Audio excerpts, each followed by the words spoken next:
Bien, vamos a otro tema. Este lunes se reanudaron las reuniones entre Ucrania y Rusia para alcanzar un alto al fuego definitivo. Sin embargo, hoy se atacó un edificio residencial en Kiev, la capital de Ucrania, donde al menos 2 personas fallecieron y otras 3 fueron hospitalizadas. Queremos analizar el conflicto entre Rusia y Ucrania con Jorge Gatica, doctor en estudios internacionales y profesor titular de la Academia Nacional de Estudios Políticos y Estratégicos. Muchísimas gracias, Jorge, por estar con nosotros y muy buenos días. Buen día, Carla, ¿cómo estás? Bien. Bueno, partimos la mañana con bien poca fe, la verdad, porque decíamos, bueno, ¿cómo van a negociar si siguen los ataques? Seguimos viendo civiles, sobre todo muertos, pero después de esta videoconferencia, primera vez que se hace de esta manera la negociación, he leído tanto de la parte rusa como de la parte ucraniana que habría habido avances significativos. ¿Qué puede significar un avance significativo en el contexto que estamos viviendo? Porque aquí las posiciones son bien radicales, digamos. O sea, es los rusos pidiéndole a Ucrania que se rindan y Ucrania pidiéndole a los rusos que se devuelvan a su territorio y dejen de atacar. ¿Qué podría ser significativo, cree usted? Tienes toda la razón. El término significativo es bastante relativo y va a depender del prisma como mire cada una de las partes del conflicto. Lo concreto es que Rusia hasta ahora no ha alcanzado su objetivo político de guerra, no ha logrado llegar a Kiev, no ha logrado destruir la voluntad de lucha del pueblo ucraniano, no ha logrado destituir el gobierno y tampoco ha logrado conquistar definitivamente en términos militares las provincias del este y las del sur. Por tanto, Rusia evidentemente hasta ahora no podría estar contento con las perspectivas que tenía al inicio de esta guerra, que ya lleva 3 semanas y que ha tenido costos importantes para ambos lados sin duda alguna. Por otro lado, Ucrania supongo yo que esperará que Rusia retire completamente las tropas de su territorio y restablezca de alguna manera la normalidad en la vida, digamos, ucraniana. Eso evidentemente también va a durar un tiempo. Lo curioso es que los 4 intentos que se han hecho por lograr una solución de paz, por conversar, por dialogar, no se han hecho en el contexto de un cese del fuego, que es como lo normal. Al contrario, aquí se ha hablado de conversar, se han sentado en Bielorrusia, ha entrado también Turquía en algún momento, han habido intenciones de intermediar por parte de Israel, fracasadas, de Francia, fracasadas, pero las operaciones militares siguen. Entonces es un fenómeno bastante curioso como lo estamos viendo. En consecuencia, expectativas, es difícil definir cuáles serían las que permitirían llegar a un buen acuerdo en este momento, dado que las posiciones están muy encontradas. Sí, Jorge, buenos días. Destacar ese punto que tú mencionas en esta conversación, que no se ha izado la bandera blanca, si quisiéramos decir, o sea, el fuego existe, sigue las hostilidades mientras se conversa entre las delegaciones y hasta un punto en que los mismos ministros de Relaciones Exteriores de ambas partes conversan cuando siguen los bombardeos, eso por un lado. Y también lo que tiene que ver con las posturas, y ahí te quiero preguntar, dentro de las posturas iniciales que se fueron conociendo desde Rusia y Ucrania, porque finalmente esto tiene que ser una negociación, no hay otra forma. Unos dirían con intermediarios sería mejor, bueno, pero negociación al fin y al cabo. ¿Las posturas se comienzan a mover desde el techo hasta bajar de alguna manera y ceder las partes, o eso está bastante lejos? También está bastante líquido todo eso, porque hace un par de semanas atrás, Putin habló de una satisfacción a partir de lograr la independencia de los estados, como en calidad de estado independiente, de las provincias del Donbass y quedarse con Crimea. Y eso se suponía que llenaba sus expectativas. Sin embargo, sabemos que eso no ha ocurrido. Las operaciones convencionales han continuado. Ayer vimos que se atacó a un blanco a 25 kilómetros de la frontera con Polonia, que eso hay que darle la lectura. Evidentemente, insisto, nosotros estamos mirando las cosas de 14.000 kilómetros de distancia, no conocemos cuáles son los planes de operaciones de ambas partes. Sin embargo, intentando darle algún sentido, hay que mirarlo de la perspectiva que la guerra rusa-ucraniana, por eso es lo otro, no hay que perderse de vista. Esto no es la guerra de Rusia contra Occidente ni de Rusia con el mundo. Esta es la guerra entre Rusia y Ucrania.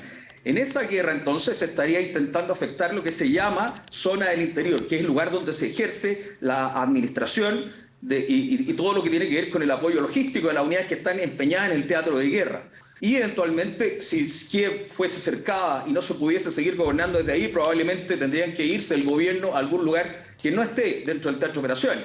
Por tanto, desde la perspectiva de la guerra ruso-ucraniana, este lanzamiento de misiles, como lo vimos ayer, es bastante importante porque es una señal que, sin tropas necesariamente, pero Rusia tiene voluntad y capacidad para llegar a cualquier parte del territorio ucraniano.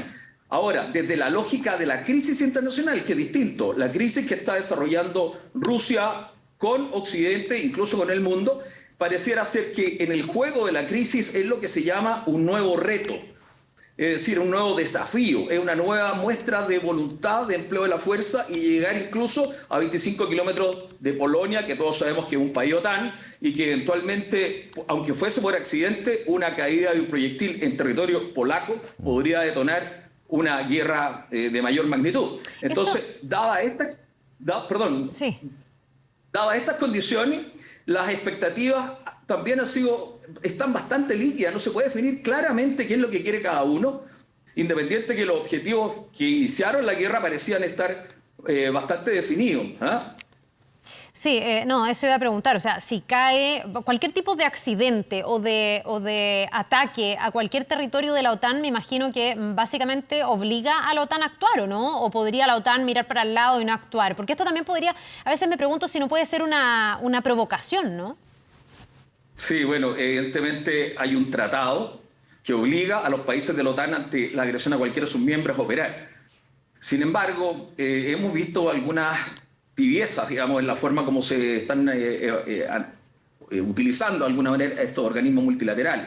Hasta ahora Occidente ha actuado con mucha fuerza en términos de apoyar con armas, con inteligencia y otros, pero no ha mandado tropas. Y bueno, no sería lógico que lo hiciera tampoco porque Ucrania no es de la OTAN. Esperaríamos entonces que la OTAN sí accione una vez que se produzca un ataque directo contra uno de sus aliados. Pero eso implica escalar la crisis a una guerra mayor, una guerra mundial, donde sabemos que a lo menos una de las partes ya ha manifestado su voluntad explícita de usar incluso el armamento nuclear. Entonces, la verdad es que las señales son bastante difíciles de interpretar en este momento. Jorge, ¿qué pasa con China? Este fin de semana se dijo que Rusia le estaba pidiendo ayuda a China, una ayuda que pasa por lo económico, por supuesto, pero ahora también ayuda militar. Después se desmiente desde China, hay algunas autoridades que dicen que no conocen esa petición. Ahora, yo no sé tampoco cuánta información real podemos tener de dos países como Rusia y China. Rusia, que está en toda una campaña propagandística, y China, que es un país... O sea, lo contrario a la transparencia, digamos. No sé si vamos a tener realmente la información verdadera y fidedigna, pero una situación como esa evidentemente pondría a China en un problema, ¿no? Sin duda alguna. Ahora, China tenía un papel bastante extraño, digamos, en esto. En un principio Ambiguo. condenó la agresión rusa. Ambiguo, exactamente, esa es la palabra precisa. En un momento condenó la invasión rusa, posteriormente dijo que tenía que respetarse cuáles eran los intereses rusos en Europa. Ahora, esta supuesta ayuda que habría pedido Moscú a China ha salido fundamentalmente de fuentes norteamericanas. Todas las fuentes que yo he explorado por lo menos provienen desde allá. Así es que también hay que darle la confiabilidad a partir de ello. Sin embargo, es probable también, acordémonos que el vacío económico que dejó la Unión Europea y en general el mundo occidental, Estados Unidos, por ejemplo, cuando se bloqueó las cuentas SWIFT a los bancos, lo ocupó China con su propio sistema.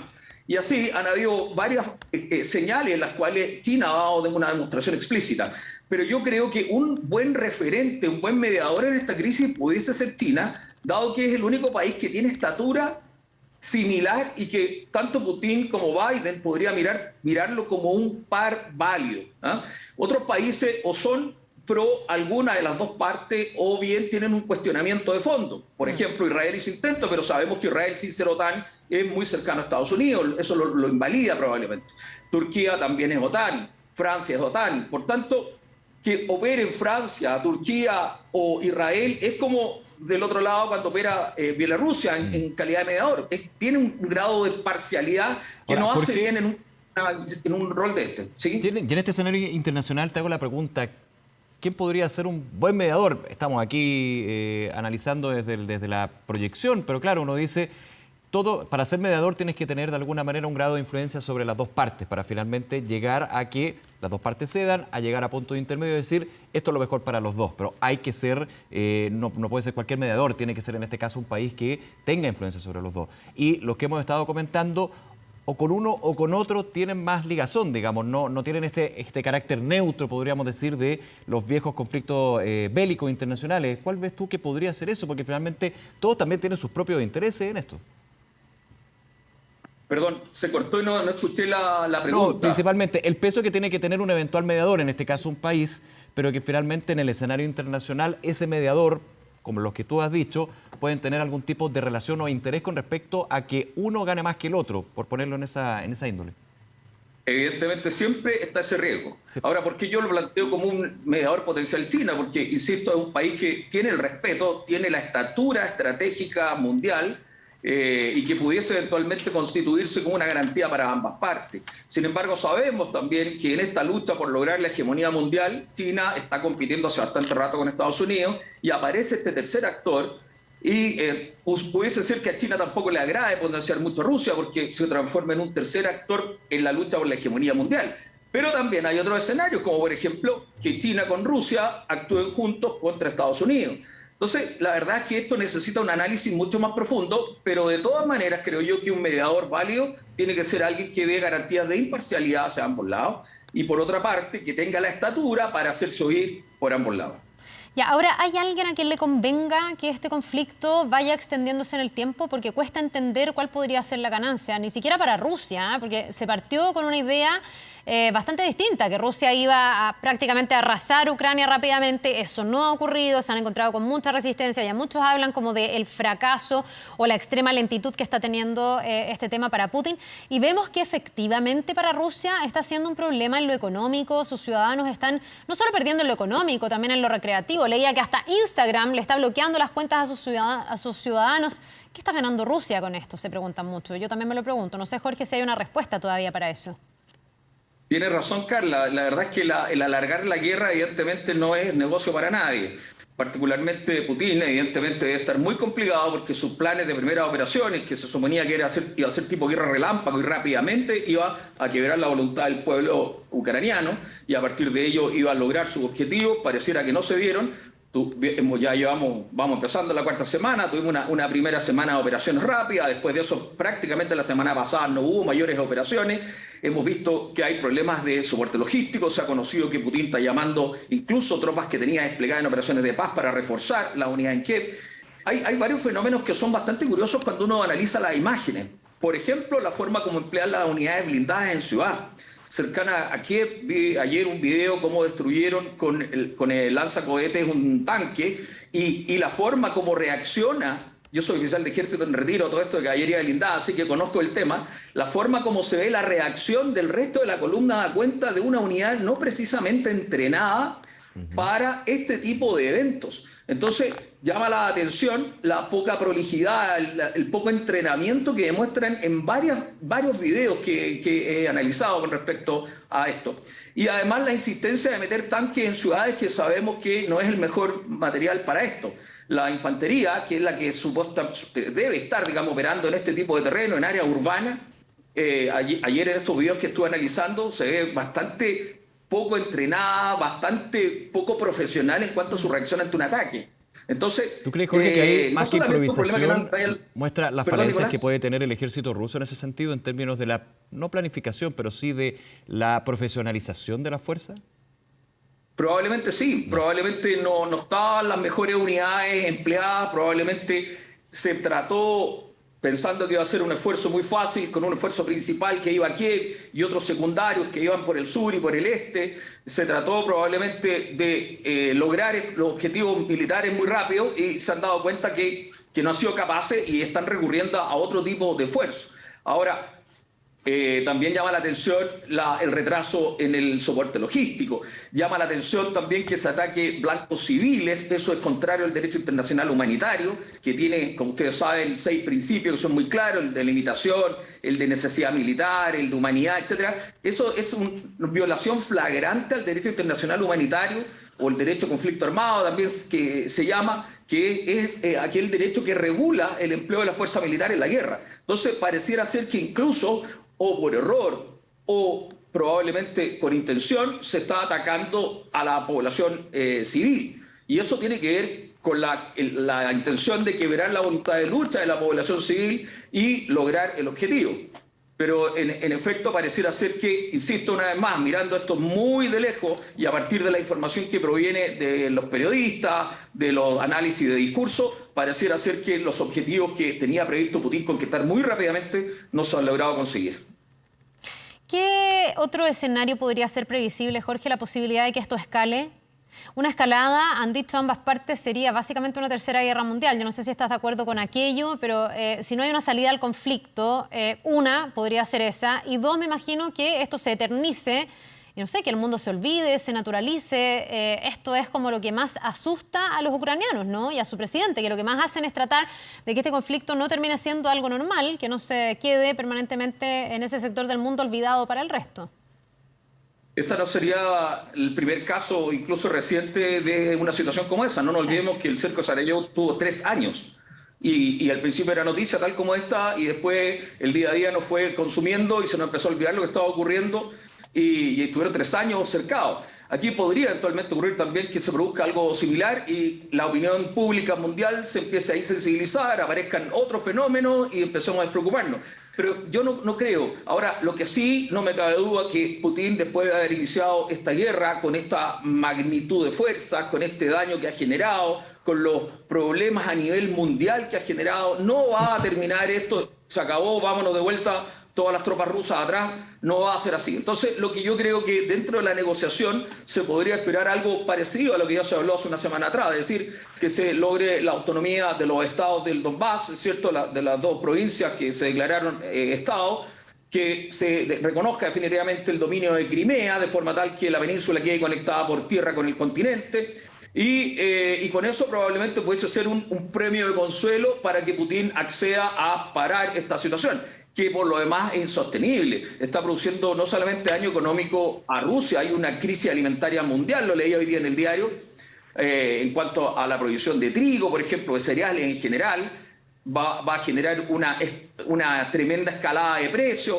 Entonces, el mundo completo en su conjunto no acepta, no resiste seguir con esto, en especial en una tragedia post-pandemia. Entonces se juntó la tormenta perfecta. Entonces eso nos obliga, creo yo, y asumiendo la racionalidad de los líderes, obliga a encontrar una solución lo antes posible. Por otro lado, Putin, si bien es cierto, tiene un gobierno bastante sólido, también va a llegar el momento en que el ciudadano ruso le empiece a pasar la cuenta. Hasta ahora no se han visto acciones de la policía contra manifestantes, pero va a llegar el momento en que, evidentemente, cuando empiezan a llegar las bolsas negras, cuando empiece a sufrir en carne propia el ciudadano ruso los bloqueos económicos, las sanciones económicas, por supuesto le va a generar un problema interno de gobernabilidad que Putin va a tener que empezar a mirar hacia atrás, ya no poder seguir mirando solamente hacia Ucrania o hacia Europa. Bien, pues vamos a ver hasta, en el fondo, cómo se siguen sucediendo los hechos. Ojalá que no fuera este el escenario, que se olvide esta guerra, que se naturalice y, por supuesto, que haya una salida, ojalá, donde triunfe la paz. Muchísimas gracias, Jorge Gatica, doctor en Estudios Internacionales y profesor titular de la Academia Nacional de Estudios Políticos y Estratégicos, por habernos acompañado esta mañana. Gracias a ustedes, Carla y Nicolás. Buenas tardes. Un buen día. Buenos días.